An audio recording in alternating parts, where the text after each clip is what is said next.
सन 1483 ईस्वी मध्य एशिया के फरगना नामक छोटे से राज्य में एक बालक जन्म लेता है। उसका नाम रखा जाता है ज़हीर-उद-दीन मोहम्मद बाबर। उसकी नसों में दो महान विजेताओं का रक्त बहता था, एक ओर तैमूर लंग, दूसरी ओर चंगेज खां। लेकिन महान वंश में जन्म लेना ही महानता नहीं होता, उसके लिए संघर्ष जरूरी होता है।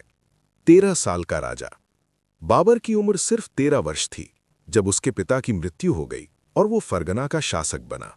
इतनी कम उम्र, चारों ओर दुश्मन, रिश्तेदारों की साजिशें और सत्ता की भूख। बाबर का राजपाट जल्द ही उससे छिन गया। उसने समरकंद पर कब्जा किया, लेकिन कुछ ही महीनों में वो भी हाथ से निकल गया। अब बाबर के पास न राज्य था न सेना, सिर्फ एक सपना था। मैं हारा नहीं हूं, मैं सीख रहा हूं। बाबर। अफगानिस्तान से नई शुरुआत। लगातार असफलताओं के बाद बाबर काबुल पहुंचा। यहां उसने खुद को संभाला, सेना बनाई और एक नए लक्ष्य की ओर देखा। हिंदुस्तान उस समय धनवान था, लेकिन राजनीतिक रूप से बटा हुआ। दिल्ली पर शासन कर रहा था इब्राहिम लोदी, एक कठोर और अलोकप्रिय सुल्तान। बाबर ने समझ लिया, यही मौका है। पानीपत का ऐतिहासिक युद्ध 1526। एक ओर बाबर की छोटी लेकिन अनुशासित सेना, दूसरी ओर इब्राहिम लोदी की विशाल सेना।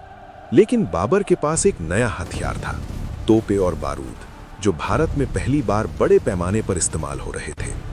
युद्ध भयानक था, धूल, शोर, घोड़े, तलवारें और तोपों की गूंज।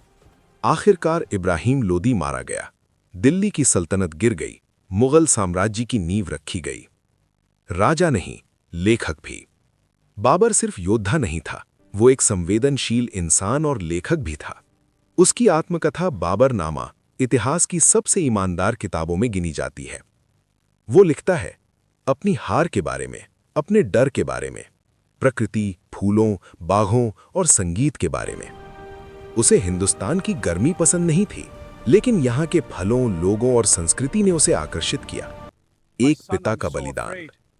बाबर का जीवन केवल युद्धों से भरा नहीं था। जब उसका बेटा हुमायूं गंभीर रूप से बीमार पड़ा, तो बाबर ने ईश्वर से प्रार्थना की कि मेरे बेटे की जान ले लो, मेरी ले लो। कुछ समय बाद हुमायूं स्वस्थ हो गया और बाबर की तबीयत बिगड़ने लगी। अंत, लेकिन विरासत की शुरुआत।